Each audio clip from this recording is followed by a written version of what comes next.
நதிநீர் பிரச்சினைக்கு தீர்வு காண கோரி மூவேந்தர் முன்னேற்றக் கழகம் தமிழ்நாடு முக்குலத்தோர் சங்கம் சார்பில் தஞ்சாவூரில் ஆர்ப்பாட்டம் நடந்தது.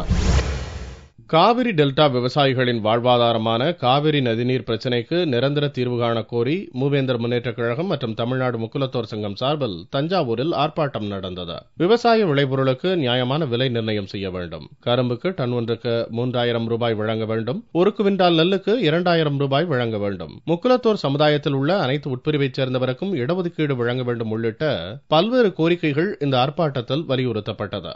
விவசாய விளைபொருளுக்கு விலை அதிகரித்து அவர்களுக்கு கொடுத்தால்தான் விவசாய பெருங்குடி மக்கள் அவர்கள் ஜீவாதாரமாக விவசாயத்தை தொடர்ந்து கடைபிடித்து விவசாயத்தில் கவனம் செலுத்தி நாட்டினுடைய உணவு பிரச்சனையை போக்கக்கூடிய அளவுக்கு அவருடைய செயல்பாடு இருக்கும். ஆக தஞ்சை மாவட்டம் விவசாய பெருங்குடி மக்கள் காவிரி டெல்டா பாசன பகுதியில் வாழக்கூடியவர்களுக்கு இந்த காவிரி நதிநீர் பிரச்சனை எல்லாம் தீர்த்து வைத்து விவசாய விளைபொருளுக்கு கரும்புக்கு டன்னுக்கு 3000 ரூபாய் வழங்க வேண்டும். மூவேந்தர் முன்னேற்றக் கழக தலைவர் ஸ்ரீதர் வாண்டையார் தலைமையில் நடந்த இந்த ஆர்ப்பாட்டத்தில் விவசாயிகள் உள்ளிட்ட ஏராளமானோர் பங்கேற்றனர்.